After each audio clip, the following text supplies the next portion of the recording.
The lights were blinding, the air in the studio heavy with anticipation. No one quite knew what was about to happen. Not the host, not the audience, not even the production crew who had run this talk show for years. But as the cameras started rolling and the red light flicked on, Doria Ragland, the usually composed and reserved mother of Meghan Markle, did something no one could have predicted. She looked straight into the camera and said the words that would send shockwaves through both Hollywood and the British monarchy. She rewrote her story, Doria said, her voice calm, her eyes unwavering. And in that moment, the myth surrounding her daughter began to crack. Before we continue, please hit the like button, subscribe to the channel, and turn on the notification bell for updates. What drives a mother to publicly contradict her own child, especially when that child happens to be one of the most polarizing women on the planet? Was this revenge? Regret? Or finally, after years of silence, a reckoning with truth? The audience didn't breathe. You could have heard a pin drop. The interviewer tried to recover, shuffling her cue cards, but it was too late. The statement had landed like a grenade. Because Doria hadn't just hinted at family tension, she had accused Meghan of fabricating her own origin story, of creating a version of herself so different from the truth that even her mother barely recognized it. She wasn't raised the way she claims, Doria continued, her tone steady but her eyes heavy with something between sadness and disbelief. There was no isolation, no abandonment, no hardship like that. She had family. She had support. She had opportunity. The host blinked, frozen, and millions watching around the world felt the same jolt of disbelief. It wasn't just what Doria said, it was what it meant. For years, Meghan Markle had built her public image on a foundation of resilience, struggle, and independence. She had told the world she was the girl who grew up on the wrong side of privilege, who fought her way into success against all odds, who endured loneliness and racial alienation in her youth. But now, her own mother was dismantling that image piece by piece, live on air. What did this mean? Could it be that one of the most scrutinized women in the world had rewritten her own childhood, not to protect herself, but to sell a better version of it? This wasn't just a celebrity scandal. It was a question of identity, truth, and power. Because when someone changes their past, even slightly, they change how the world perceives them. And Meghan Markle had built an empire on that perception, from Hollywood scripts to royal interviews, from Netflix documentaries to global speeches about authenticity and truth. And now, her own mother was challenging all of it. The segment was supposed to be about motherhood, resilience, and second chances. But what it turned into was a confession, a confrontation, and a cultural earthquake rolled into one. The producers had no idea how to respond. The host tried to change the subject, to pivot away from the personal toward the polite. But Doria didn't back down. "I've stayed quiet for a long time," she said softly. "But it's time to tell what really happened. Because the truth, it doesn't stay buried forever." Those words hit like thunder. The social media reaction was instant. Within minutes, clips of Doria's interview flooded the internet. Hashtags exploded. Comment sections turned into battlegrounds. Why would she do this to her own daughter? Some asked. Others defended her courage. If she's speaking now, it's because she's been silent for too long. Every major outlet replayed that line. She rewrote her story until it became the headline heard around the world. But behind the headlines was something much deeper. The mother-daughter dynamic between Doria Ragland and Meghan Markle had always been portrayed as unshakable, loving, and deeply loyal. Meghan herself once described Doria as her rock, the one constant in a life filled with challenges. Yet here she was, tearing down the very narrative she had helped her daughter build. And maybe that's what made it so painful and so believable. Because Doria didn't sound angry. She didn't sound vindictive. She sounded heartbroken. It wasn't the rage of a parent scorned. It was the sorrow of a parent who had watched her child become someone unrecognizable. And that emotion, raw and visible, made it all the more devastating. As we dive into this story tonight, we have to ask, what was true and what was performance? Who was Meghan before the fame, before the cameras, before the royal title and the controversies? What parts of her past did she reshape? And why did her mother decide that now, after all these years, was the time to speak? We'll explore Doria's claims in full, her memories of Meghan's real childhood, the relatives Meghan allegedly erased from her story, the privileges she enjoyed but never acknowledged, and the family support she downplayed to make her rise look harder than it was. We'll look at the psychology behind rewriting one's past, the impact on public trust, and the unraveling of a brand built on authenticity. But first, let's take a step back to that moment on live TV, because understanding that scene means understanding the quiet war that had been brewing behind closed doors for years. It didn't start with a microphone. It started with silence. For nearly a decade, Doria Ragland had maintained a near-perfect record of discretion. While Meghan's father, Thomas Markle, gave interviews, sold stories, and aired grievances to tabloids, Doria remained silent, almost saintly in the eyes of Meghan's defenders.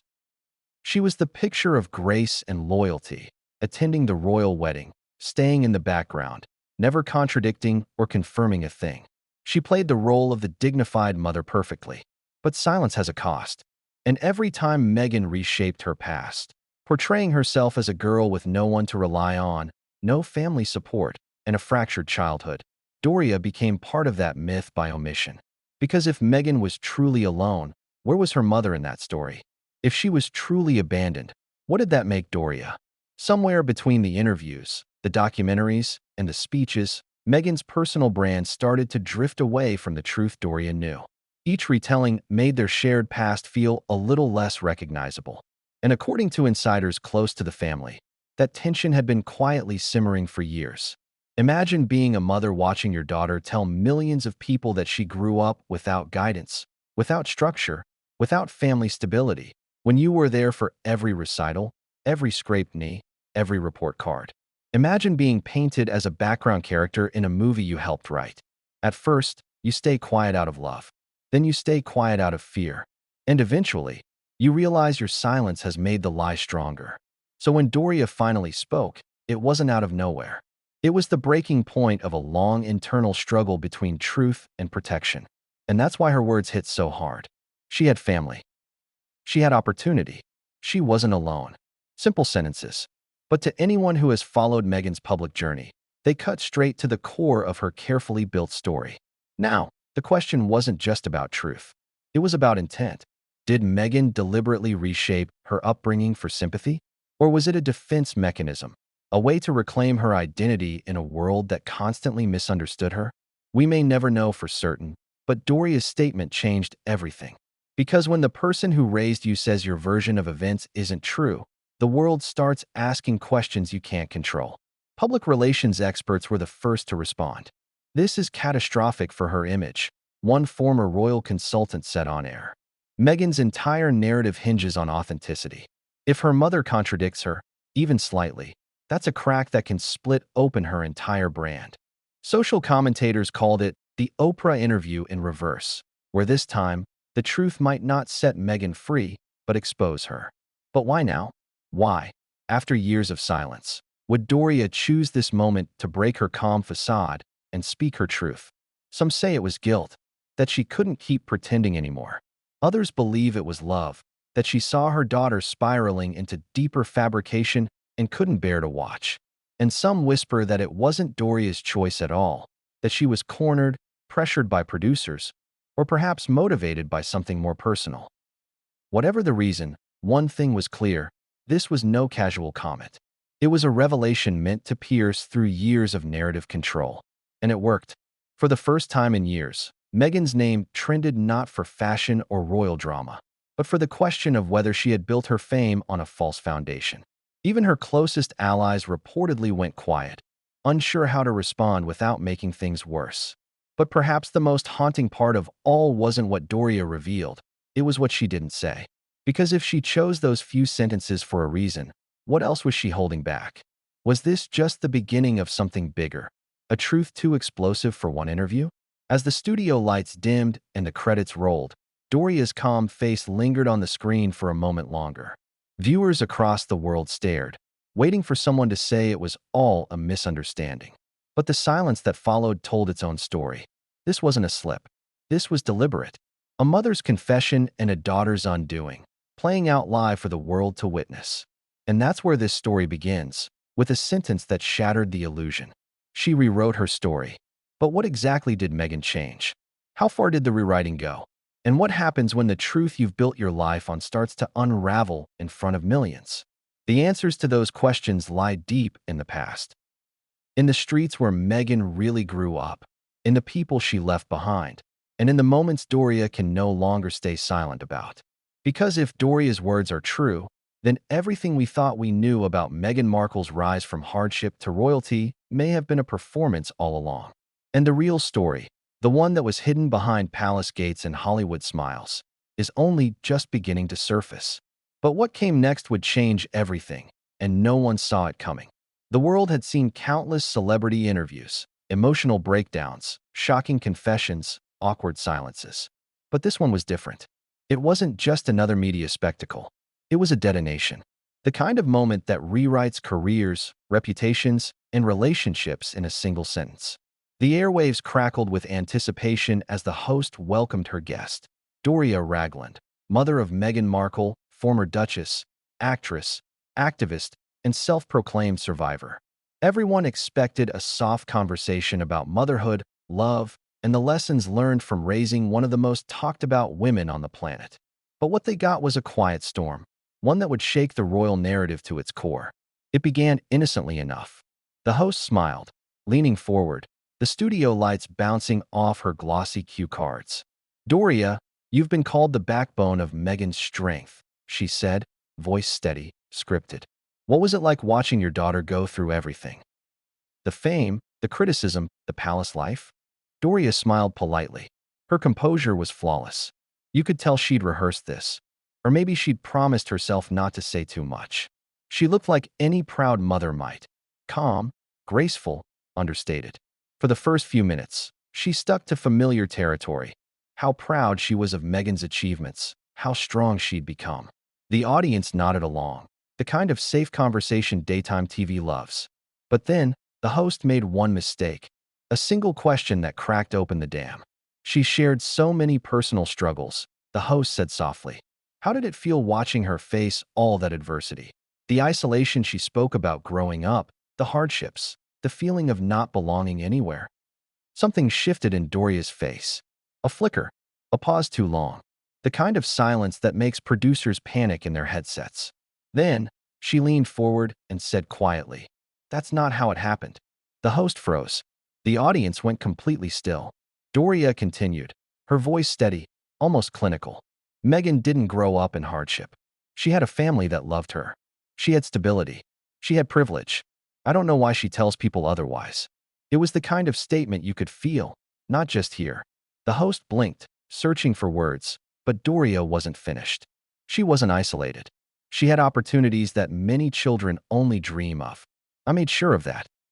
She had dance classes, vacations, private schooling. She wasn't this abandoned, struggling child the world believes she was. That's not the truth, I know. The sound of gasps rippled through the live audience. Some covered their mouths. Others exchanged wide-eyed glances. Even the cameraman hesitated, unsure whether to zoom in or pan away. Because everyone knew what this meant. Doria wasn't just contradicting her daughter. She was dismantling a global image. She rewrote her story. Doria said finally, almost as if to herself. And I don't know why. And with those 5 words, everything changed. For years, Meghan's narrative had been her armor. The tale of a young, biracial woman who fought through a divided childhood, who faced racism, rejection, and loneliness, who rose to fame by her own determination. That story wasn't just emotional, it was strategic. It resonated with millions who saw her as a symbol of resilience and authenticity. But now, her mother was challenging the foundation of that story. The internet exploded within minutes. Clips of Doria's statement spread faster than wildfire. Headlines blared. Doria Ragland contradicts Meghan's upbringing claims. Mother of Duchess says Meghan lived privileged life. It was chaos. Journalists scrambled to verify quotes. PR teams rushed to draft statements. Royal insiders whispered that Buckingham Palace was quietly watching. Even Meghan's critics seemed caught off guard. This wasn't coming from tabloids or disgruntled relatives. This was coming from the one person the world believed would defend Meghan no matter what. But perhaps the most shocking reaction came from those who had followed Meghan's journey from the start. Fans who had believed every word of her self-made narrative felt betrayed. They began comparing old interviews, revisiting her Netflix special, cross-checking timelines, photos, school records, anything to reconcile the image they had with the version Doria was painting. And the inconsistencies were glaring. Take, for example, the stories Meghan told about struggling financially, about her car door not working when she went to auditions, about eating salad from dollar stores. Yet records showed she attended one of Los Angeles's most prestigious private schools, Immaculate Heart, where tuition costs thousands per year. Doria had been employed as a yoga instructor and social worker, and Meghan's father, Thomas Markle, was earning a six-figure salary as a lighting director on major TV productions. The family wasn't rich, but they weren't struggling either. So why would Meghan paint her upbringing as lonely and difficult? Why tell the world she was a girl who worked for everything, when her mother now claims she had more support than she admits? That question echoed across social media, talk shows, and royal commentary circles alike. Everyone wanted to know who was telling the truth. And Doria didn't help calm the storm. When pressed by the host, gently, cautiously, she didn't retreat. "It breaks my heart to see what's being said," Doria admitted. "But when I watch some of her interviews, I don't recognize that story.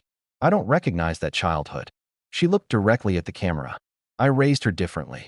It was that directness, that quiet conviction, that made people believe her.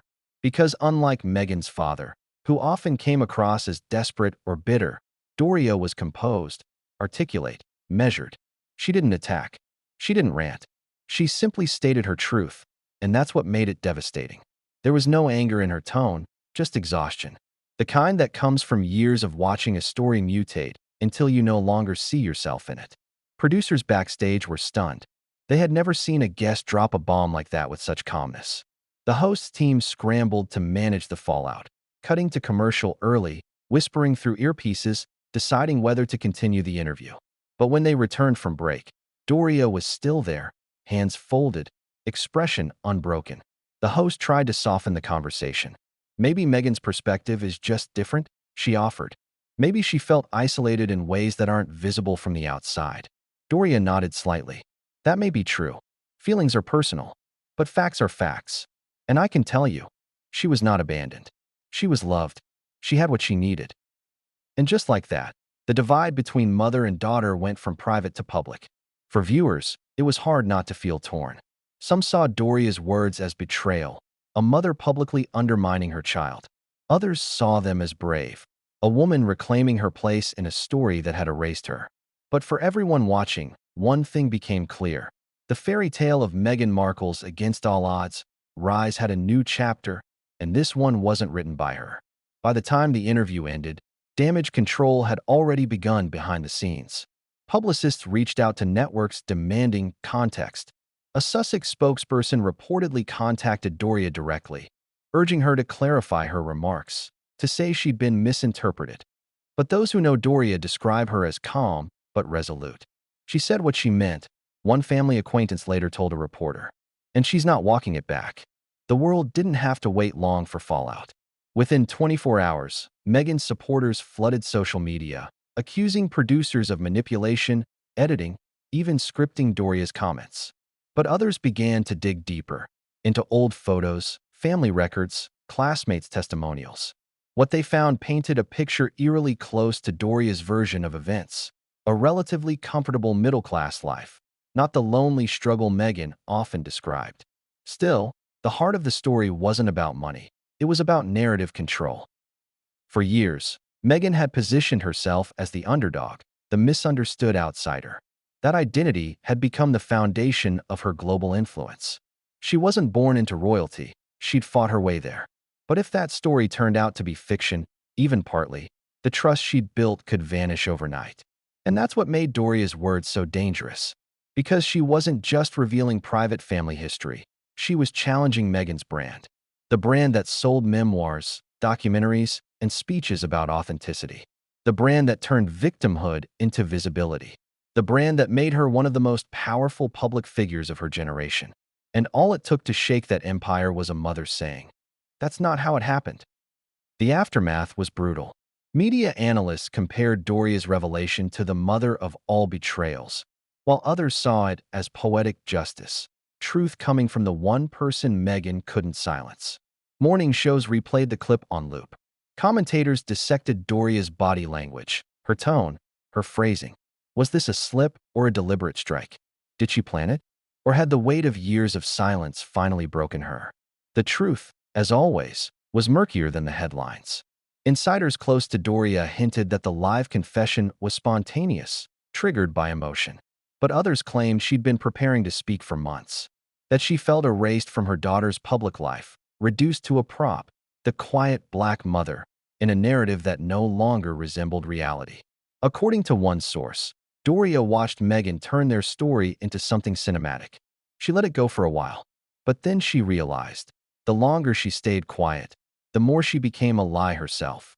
It's a chilling thought, that a mother could feel erased by her own child's success. But maybe that's what made Doria finally step into the spotlight. Not to humiliate her daughter, but to reclaim her truth. And yet, the consequences were irreversible. The royal narrative, already fragile after years of controversy, fractured even further. Suddenly, every story Meghan had ever told, about racism in the palace, about loneliness in the UK, about growing up with no one to turn to, was being questioned. The timing couldn't have been worse. Just as Meghan and Harry were launching new projects to rebrand their image, Doria's revelation reignited every old doubt. Was anything real? A headline asked. That question hung over everything that followed. But as shocking as Doria's live confession was, it was only the beginning. Because behind that calm statement lay decades of tension, a history of small lies, buried resentments, and a family quietly breaking under the pressure of fame. And what Doria revealed next would make that first confession look like a whisper. Because this wasn't just about an interview.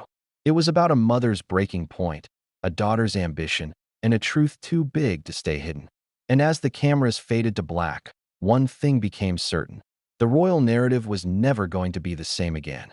But if that one interview cracked Meghan's image, what Doria shared afterward would shatter it completely and reveal the childhood Meghan never wanted the world to see.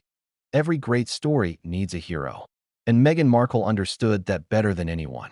From the moment she stepped into the public eye, she began crafting a version of herself that was magnetic, the girl who defied odds, broke through prejudice, and turned pain into power. It was the kind of story audiences love, the kind of narrative that inspires headlines, documentaries, and sympathy. But as Doria Ragland's shocking live confession spread across the world, people began to wonder, how much of that story was real, and how much was performance? To understand that question, you have to go back to the beginning, before the royal titles, before the Oprah interviews, before the word Sussex meant anything to anyone. Back to the moment Meghan learned that the right story can open any door. It didn't happen overnight. In her early Hollywood days, Meghan wasn't a household name. She was just another aspiring actress with a portfolio of commercial auditions and small TV appearances. But she stood out in one crucial way. She was a storyteller. Even before she became famous, she was curating her life, framing her experiences in a way that made her stand apart. She wasn't just acting in front of the camera, she was scripting off-screen too. Early interviews painted her as a fighter from humble beginnings, a young girl raised by a single mother, navigating life between two worlds. She spoke about racial confusion, isolation, and hardship. "I remember being the only mixed-race kid in school," she once said. "I didn't fit in anywhere." Those words struck a chord with millions. People wanted to believe in her resilience. They saw her as proof that anyone, no matter their background, could rise above bias and find success. But as Doria revealed on live TV, that wasn't exactly the world Meghan grew up in. The neighborhood wasn't a slum. It was stable, middle-class Los Angeles. She wasn't scraping pennies together for lunch. She was attending private school and traveling with her parents. The story she told about eating cheap salads out of dollar store containers was embellished. Maybe not invented entirely, but shaped, adjusted for emotional effect. And that's where the brilliance and the danger of Meghan's narrative began. Because she wasn't just telling her story, she was editing it. In Hollywood, where every role is a performance and every detail counts, Meghan learned early on that personal branding is everything. An actress's life story can be just as marketable as her talent. And she was careful. She knew exactly how to play the part, the underdog who triumphed, the girl with no connections who built her dream brick by brick. It's a narrative that sells because it feels real, even when it isn't. But here's the twist, it did feel real. Because Meghan believed it. Or at least, she convinced herself she did. That's the strange thing about rewriting your past. After enough retellings, the revision becomes the truth. You start to remember your story the way you tell it, not the way it happened. Doria's revelation ripped that illusion apart. She wasn't raised the way she claims, Doria had said. She had family. She had opportunity. And that statement hit the foundation of Meghan's entire brand. The idea that she rose from struggle through sheer willpower. But you can't understand why Meghan built that image without understanding what she was up against. Hollywood wasn't kind to women like her. Casting directors didn't know where to place her. Not black enough for some roles, not white enough for others. Rejection after rejection chipped away at her confidence. And each no reinforced a belief she held deep inside. The world wasn't built for girls like her. So she adapted. She didn't just fight the system. She redefined herself to beat it. And when the real world wouldn't give her the role she wanted, she began crafting her own. By the time Meghan landed her breakout role on Suits, she wasn't just an actress, she was a brand. She launched a lifestyle blog, The Tig, where she wrote about wellness, empowerment, and female independence. It was part diary, part manifesto. In it, she painted a portrait of herself as a woman who'd faced adversity but refused to be broken. Fans loved it. The media adored it. And slowly, that image of Meghan, the survivor, the self-made success, became gospel. But the thing about storytelling is that once you create a compelling narrative, you have to live it. Meghan couldn't just be successful. She had to be the girl who fought for that success. Every interview, every speech, every photo was another scene in the movie of her life. And the more people believed it, the more real it became. Then came Prince Harry. The fairy tale practically wrote itself. The actress from modest beginnings who fell in love with a prince. A modern-day Cinderella story with a Hollywood twist. The press couldn't get enough. Meghan's struggle to success narrative now had a royal ending. But here's where things took a darker turn. Because the more she leaned into her carefully built image, the more the cracks began to show. In interviews, Meghan often described her childhood as a mix of struggle and discovery. But those who knew her growing up described something very different. A girl who was bright, confident, and never short of support. Her father, Thomas Markle, paid for her schooling. Her mother, Doria, ensured she had every opportunity for growth. Meghan wasn't a child of chaos. She was a child of ambition. She just learned to frame ambition as adversity. It's a subtle difference, but a powerful one. Ambition earns respect. Adversity earns empathy. And Meghan knew how to balance both. That's why her narrative worked so well when she joined the royal family. In a world obsessed with tradition, she represented the modern outsider, the self-made woman who broke through walls of privilege. She wasn't born royal. She earned it.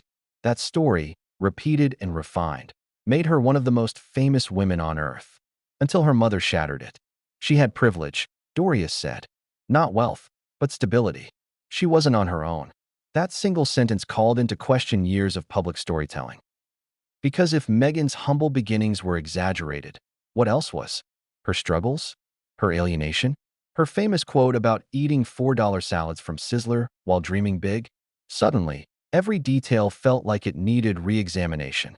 Even Oprah's legendary interview took on a different tone in hindsight. The world remembered Meghan's tears, her claim that she had been silenced, her insistence that no one had protected her. But now people were asking, if she could reshape her childhood narrative, was she reshaping her royal one too? Still, before we judge, we have to acknowledge something uncomfortable. Everyone rewrites their story in some way. Everyone chooses which parts to highlight, which parts to bury. But when your story becomes your currency, when your truth becomes your brand, it's no longer just about identity. It's about power. And Meghan understood the power of narrative better than most royals ever could. Her entire public image was built like a screenplay. Act 1, the struggle. Act 2, the rise. Act 3, the redemption. It was perfect. Too perfect. And in that perfection, people stopped seeing the woman and started seeing the myth. Doria's live confession broke that illusion in one clean motion. The curtain fell, and the audience saw what was behind it. A woman who may not have suffered the way she claimed, but who had learned that suffering sells. It's ironic, isn't it? The same authenticity Meghan used to build her empire may have been the thing least authentic about her. And now that her mother's words were out there, her survivor image was starting to unravel thread by thread. Reporters began unearthing old interviews, finding contradictions in her own words. In one, she said she grew up struggling with identity. In another, she mentioned a happy childhood filled with support. The shifts were small, but noticeable. Fans began to spot patterns. Every time she talks about her past, one journalist said, the details change slightly, just enough to fit the audience. And perhaps that's the key. Meghan's story wasn't built to deceive, it was built to adapt. Like a chameleon, her narrative changed depending on where she needed to fit in: Hollywood, philanthropy, royalty.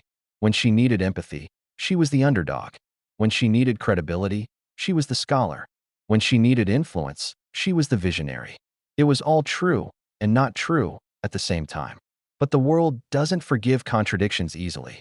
Not when you've built a billion-dollar brand on the promise of honesty. As Doria's interview continued to trend, analysts began dissecting Meghan's entire media history. What they found was striking. Her struggle to survivor narrative wasn't spontaneous, it was cultivated.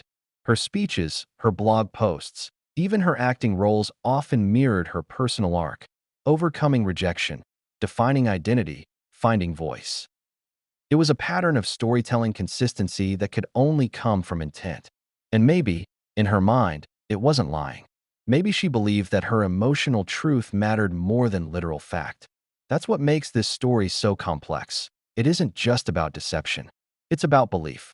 If you tell yourself a story long enough, it becomes part of who you are. But there's a fine line between empowering yourself and rewriting reality. And when Doria stepped forward and drew that line live on national television, she didn't just expose her daughter's embellishments. She exposed the cost of self-mythology. The danger of building a persona so powerful that even the truth can't touch it. And that's what this story is really about. Not lies, not betrayal, but identity. Who is Meghan Markle when the cameras stop rolling? The struggling girl? The survivor? The strategist? Or something in between? As we move deeper into this unraveling, one thing becomes clear. The story Meghan built wasn't just about her past. It was about control. Control of the narrative, the spotlight, the sympathy. And for years, it worked flawlessly.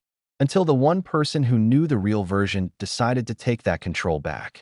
Because if Doria's words are true, Meghan didn't rise from struggle. She rose through reinvention.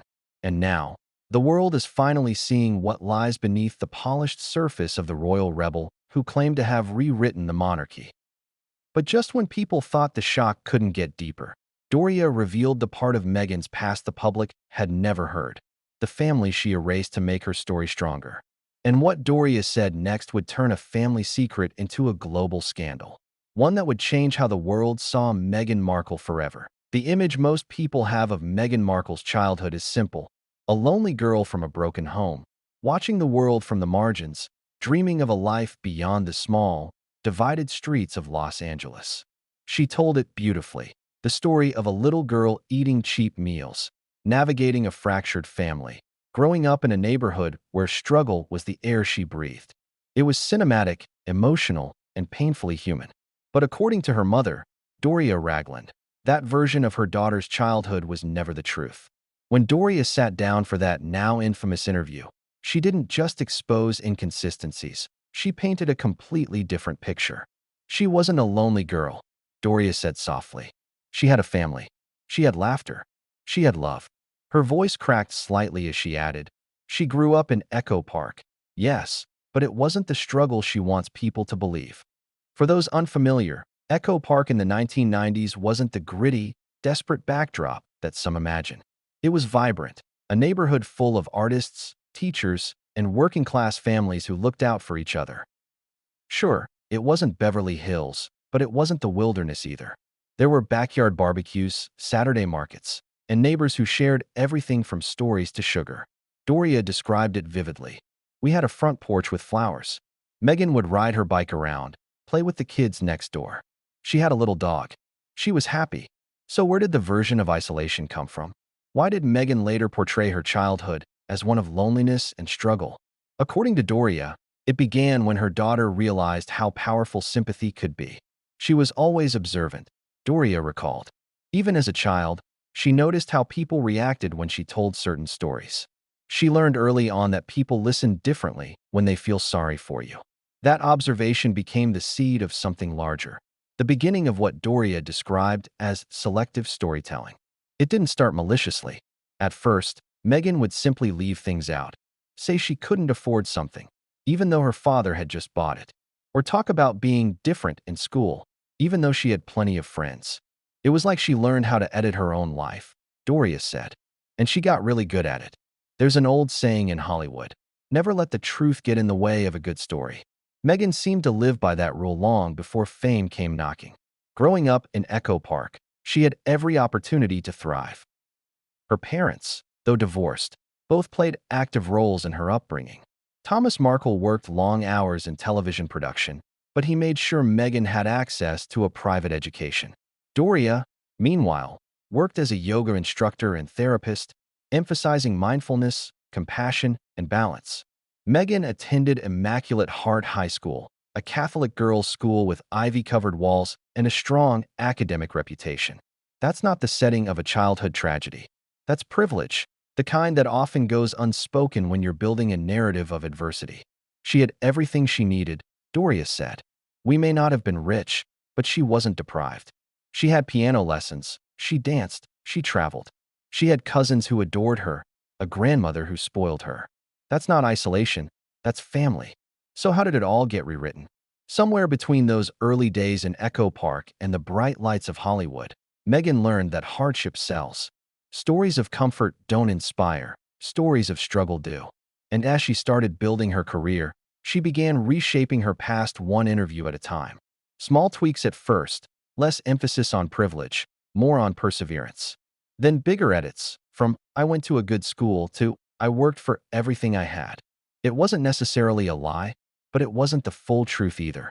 Doria described watching those changes happen like watching a familiar face slowly morph into a stranger's. When she started saying she grew up poor, Doria said quietly, "I didn't know what to think. We didn't have much, but we weren't poor. I worked hard to give her a good life." Hearing her tell the world otherwise, it hurt. The pain in Doria's voice wasn't just about reputation, it was about motherhood. Every time Meghan told the world she had been alone, Doria felt erased. Every time Meghan spoke of abandonment, she felt accused. Because the story of Meghan's struggle came at the cost of her mother's presence. And maybe that was the moment when silence stopped feeling like love and started feeling like complicity. Neighbors from those years painted an entirely different picture from the one Meghan had sold. She was a bright kid, said one former neighbor, identified only as Ms. Lopez. Always polite, always dressed nice. Doria took care of her. You could tell she came from a good home. Another neighbor added, they weren't struggling. Thomas came by often. He was proud of her. That girl had everything ahead of her. If that's true, then Meghan's narrative wasn't a cry for help. It was a calculated act of self-definition, a way to control how people saw her before anyone else could. You have to admire that level of precision. Meghan didn't just tell stories. She built them layer by layer, making sure each detail fit the version of herself she wanted the world to see. In Hollywood, where every interview is a test and every audience a potential opportunity, that skill is survival. But when that same instinct followed her into royal life, it became her undoing. Because the thing about rewriting your past is that eventually, someone from the original draft will speak up. And this time, it was her mother. Doria's revelation that Meghan's childhood was filled with love and laughter rather than struggle and solitude shook the public because it contradicted the emotional backbone of Meghan's entire brand. For years, Meghan had connected with people by positioning herself as the outsider, the misunderstood girl who fought against the odds. But now, that image seemed more like strategy than truth.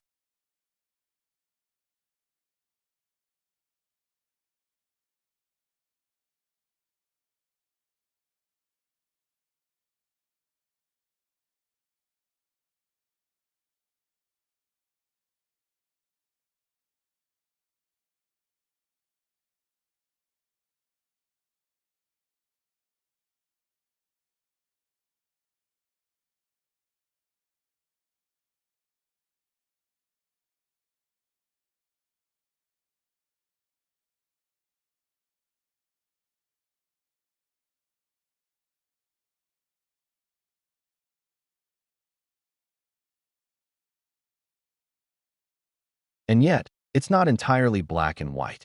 Doria admitted that Meghan did face challenges, moments of racial confusion, of feeling different in mostly white spaces, of navigating the emotional fallout from her parents' divorce. But that's not the same as being neglected or impoverished. She wasn't invisible, Doria said. She was adored. She just didn't see it that way. That statement cut deep. Because it wasn't just about facts, it was about perception. Maybe Meghan truly believed her struggle was emotional, not financial. Maybe she did feel alone despite having family. That's the complexity Doria's confession opened. Not a simple lie, but a clash of memory and meaning. One person's comfort can feel like another's constraint. One person's privilege can feel like another's prison. Still, Doria's point was clear. The world deserved the whole story, not the edited version. The public, of course, couldn't get enough. Commentators debated every word, trying to decode the mother-daughter dynamic. Was Doria jealous? Some asked. Was this revenge? Others argued it was honesty long overdue. But if you look closely at her interview, you can see it wasn't anger driving her. It was sadness. The sadness of a mother watching her own child's success built on a foundation that didn't include her. She cut us out of her story, Doria said at one point. Not just me, her cousins, her grandparents, everyone. Like we never existed. That was the detail that stopped hearts cold. Because in that moment, you could hear not just truth, but grief. Imagine watching your daughter erase her entire lineage from the narrative of her life. The faces, the memories, the love, all gone, replaced with a lone heroine narrative that sells better on talk shows. So, what did the real childhood of Meghan Markle look like according to the woman who lived it with her? It was sunlit mornings in Echo Park, Doria said. Saturday pancakes, yoga on the porch, and laughter echoing through the small house. It was a girl with a strong personality, confident, articulate, eager to lead in every school project. She always wanted to be seen, Doria recalled. Even at 5, she'd say, "Mom, watch me." That never changed. That hunger for attention wasn't vanity, it was drive. But somewhere along the line, that drive turned into narrative control. She didn't just want to be seen, Doria said quietly. She wanted to be understood, on her terms. That's the essence of it, isn't it? The Meghan Markle story wasn't just a lie, it was a reclamation. A rewriting not to deceive the world, but to take power from it. Maybe, in her mind, she wasn't erasing her family. She was protecting herself from them. Maybe isolation was easier to sell than imperfection. Maybe the story of a self-made survivor was safer than the story of a complex, privileged girl who simply wanted more. Still, Doria's version doesn't lie. Meghan's real upbringing was one of warmth and structure. It wasn't the stuff of survival tales. It was ordinary, beautiful in its simplicity, even enviable. And perhaps that's exactly why Meghan abandoned it. Ordinary doesn't trend. Ordinary doesn't inspire millions. Ordinary doesn't make you unforgettable. But Doria's truth has done something extraordinary. It forced the world to re-examine everything Meghan has ever said. Every anecdote, every emotional monologue, every tearful confession. If her past wasn't as she described it, what else might have been rewritten? And as the public began connecting dots, another question surfaced. Who helped her rewrite it? Who guided the transformation of a stable middle-class childhood into a tragic backstory of resilience?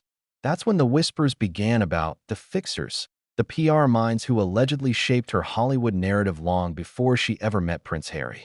And that, Doria hinted, might be the real secret behind the rewriting. Because what if Meghan's story of survival wasn't just a personal invention, but a professional one? And what if the real betrayal wasn't between mother and daughter, but between truth and image? As Doria's interview reached its end, she sat silently for a long moment before saying, almost in a whisper, "I love the life we had. I just wish she could remember it the same way I do." That line lingered in the air like smoke, haunting, tender, final. But the story wasn't over. Because in the days that followed, Doria didn't stop talking. She went further. She named names, mentioned relatives, and brought back the voices Meghan had erased from her story entirely. And what those relatives revealed next would shatter any remaining illusion of Meghan's self-made past, exposing a family she once cherished, now erased from her royal script.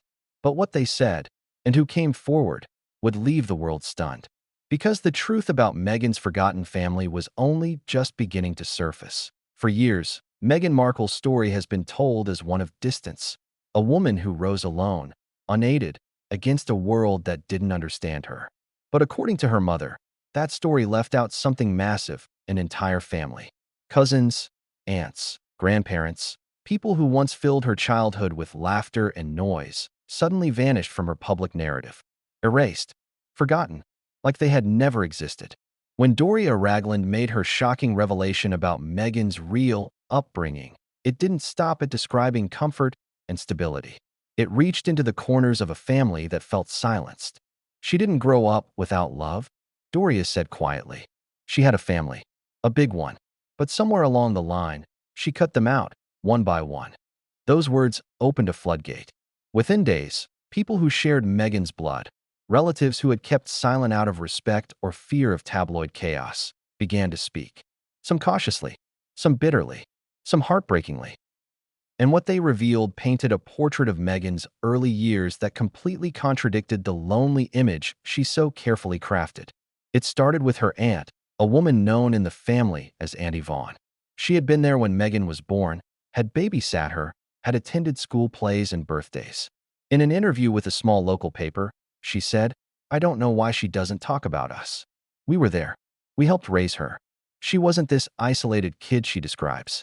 She had cousins she played with, aunts who spoiled her, a grandmother who prayed over her. Yvonne's voice trembled with something deeper than anger, heartbreak. "We watched her tell the world she was alone," she said. "It was like watching her erase us in real time." The pain wasn't just emotional. It was generational. Meghan's grandmother, Doris, had been a pillar of the Ragland family, a woman known for her cooking, her laughter, her fierce sense of pride. Doris was always around Meghan, a neighbor recalled.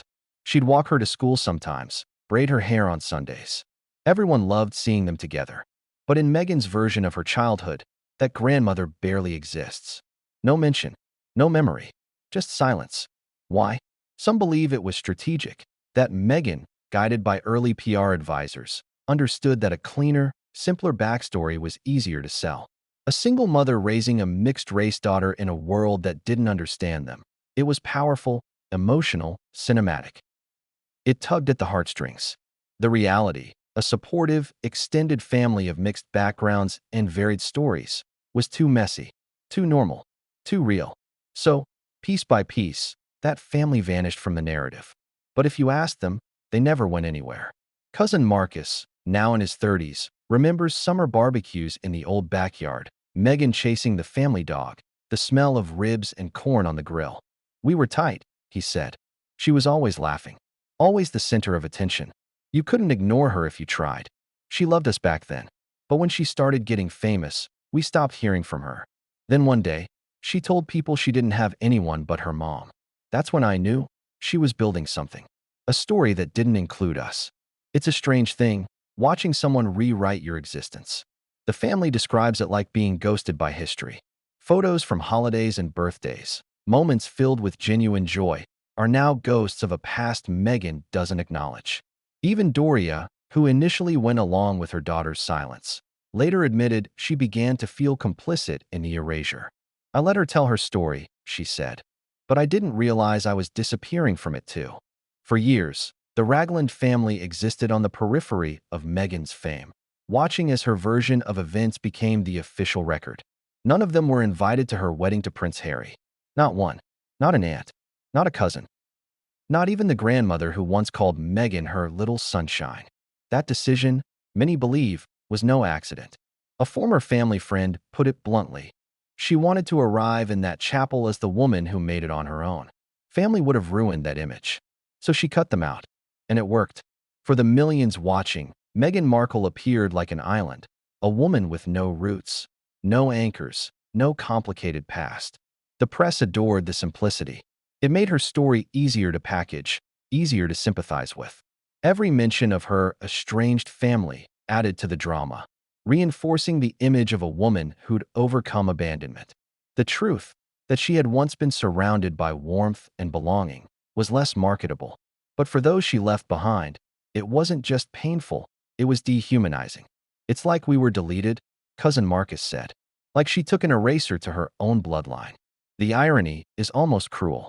In trying to reinvent herself as the woman who defied isolation, Meghan created it. The family she erased became the proof of her myth. The people who once loved her became ghosts haunting a story they no longer recognized. Doria, for her part, admitted she stayed silent because she didn't want to be the one to undo her daughter's success. At first, she said, I thought it was harmless. Everyone exaggerates a little. But when I saw her telling people she grew up without family, that's when I started to feel the lie growing too big to ignore. Behind those calm words was guilt, the kind that only a mother can carry. Because while Meghan's father Thomas often took the blame for selling out his daughter, Doria's silence protected her. Until it didn't. And when she finally broke that silence on live television, she wasn't just exposing Meghan. She was freeing herself. Her words brought the family back into focus. Suddenly, journalists were tracking down the forgotten relatives, unearthing old photos, reconnecting with people who had been written out of royal history. One image in particular made headlines. A family picnic from the late 1990s. A teenage Meghan smiling at a table surrounded by her cousins and aunties. The caption, the family she said she never had. It went viral. The internet is merciless when it senses deception. And soon, users began comparing the smiling, well-loved girl in those photos with the narrative Meghan told years later, of loneliness, struggle, and alienation. The contrast was painful to look at. This isn't a child raised in hardship, one comment read. This is a girl who had everything, except gratitude. But maybe it wasn't that simple. Maybe Meghan wasn't ungrateful. Maybe she was afraid of being ordinary, of being just another girl from Los Angeles with a mixed family and a decent childhood. Maybe she thought erasing her roots would make her rise seem more impressive. The world rarely celebrates stability, it celebrates struggle. And so, she created one. Still, that act of creation came with casualties. When you erase your family, Doria said, you erase a part of yourself. The family Doria described wasn't perfect. There were arguments, cultural clashes, financial ups and downs. But they were real. They existed. They held Meghan's baby hands, braided her hair, celebrated her birthdays, cheered at her school plays. And now, they watch her from afar. A woman who once bore their name. Now a global figure who speaks of love and authenticity, but forgets the very people who taught her both. The aunts and cousins who came forward weren't after fame. Most of them refused to show their faces on camera. They just wanted acknowledgement, to be remembered as part of her story. We're proud of her, Yvonne said. Always have been. We just wish she'd remember where she came from. But it wasn't just about remembrance. It was about truth. Because as Doria hinted in her interview, Meghan's selective storytelling didn't end with her childhood. It evolved, refined by Hollywood image makers, PR strategists, and later royal advisors. The same instinct that led her to erase her relatives would guide her through every phase of her public life. When something or someone didn't fit her narrative, they were simply written out. And the world believed the version she left behind. But now, as her mother and family reclaim their place in the story, that illusion is cracking. The perfect survivor's narrative no longer fits. The girl who claimed she had no one is now surrounded by people saying, we were right here. And that's not something you can PR away. Still, Doria's revelations didn't end there. Because as she continued to speak, she hinted at something deeper, not just the emotional erasure, but a deliberate plan. Someone, she suggested, encouraged Meghan to simplify her life story long before she met Prince Harry. Someone told her that the fewer attachments she had, the easier it would be to sell her image to Hollywood and, later, to the world. If that's true, then this wasn't just a family tragedy. It was an operation, a calculated rebranding of identity. And as Doria's eyes filled with quiet regret during that final part of the interview, she said the line that would chill every viewer watching. She didn't just forget her family. She was taught to. That sentence turned what looked like a personal rift into something far more sinister. Because if Meghan didn't act alone, if her image was built with help, then who was behind it? Who told her that love, family, and truth were expendable tools in a climb toward power? That's where the trail leads next, to Hollywood's hidden architects of fame. The ones who shape reputations, erase histories, and build personas out of pixels and press releases. Because as Doria would later suggest, Meghan's reinvention wasn't spontaneous. It was orchestrated, and the people who helped her do it, the fixers, the image makers, the brand strategists, may have been the true authors of the lie. But who were they? And what did they gain from rewriting the story of Meghan Markle? What came next would pull back the curtain on the calculated machinery behind modern celebrity and expose just how far some are willing to go to create the perfect illusion. Every myth needs a birthplace. For Meghan Markle, that birthplace wasn't a castle or a palace, it was a casting room. A cramped, fluorescent-lit space in the heart of Hollywood where hundreds of hopefuls lined up daily, clutching scripts and silent dreams. The kind of room that smells like nerves and ambition. And for Meghan, this was where her greatest performance began, not in front of the camera, but behind the mask she would soon wear for the rest of her life. Hollywood was the crucible that forged her new identity. It didn't matter what she had been before. It only mattered who she could convince people she was now. When Meghan moved into acting full-time, she quickly discovered what every struggling performer knows. Talent is only half the battle. The other half is the story you sell. Casting directors don't just hire actors, they hire narratives.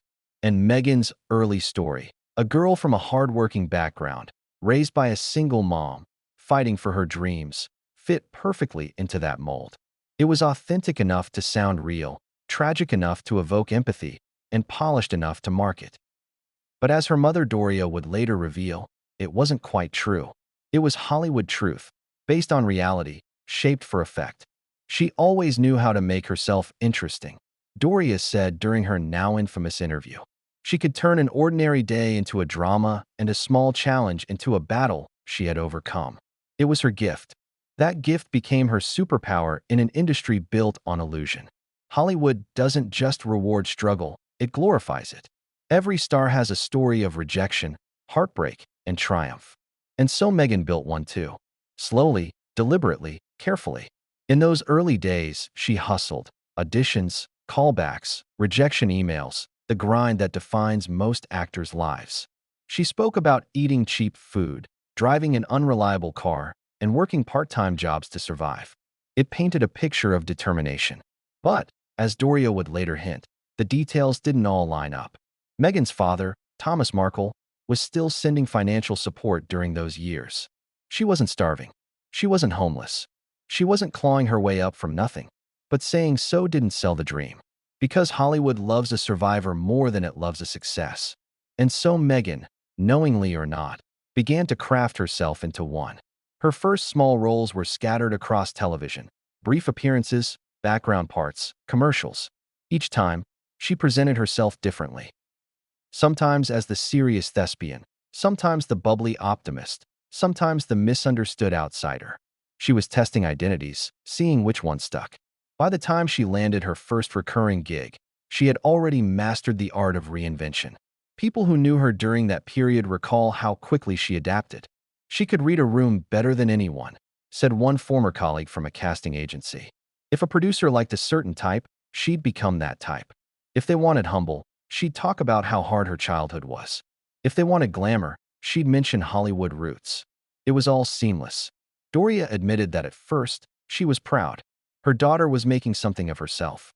But as time went on, she started recognizing pieces of her own life twisted into something unfamiliar. She would tell stories that were true in pieces, Doria said, but never the whole picture. It's like she was building a new version of herself, one interview at a time. That process wasn't unique to Meghan, but she perfected it. In a world obsessed with authenticity, she learned that authenticity itself could be performed. And then came Suits, the audition that changed everything. When Meghan walked into that casting room, she wasn't just another hopeful actress. She was a narrative waiting to be discovered. A mixed-race woman with ambition, grace, and a story that fit perfectly into a world hungry for diverse success stories. She knew how to make it sound real. "I was just a girl trying to find my place," she told producers, smiling modestly. They bought it. And maybe she did too. Rachel Zane, her character on Suits, became more than a role. It was a mirror. Intelligent, self-made, ambitious, misunderstood. The overlap between Meghan's public image and her on-screen persona blurred until they became one and the same. And that's when the transformation truly began. Hollywood had given her a platform. Now she had to become the person everyone thought she was. She leaned into philanthropy, women's empowerment, activism. She launched The TIG, her lifestyle blog, writing about identity and overcoming obstacles. Her essays read like sermons, part confessional, part motivational.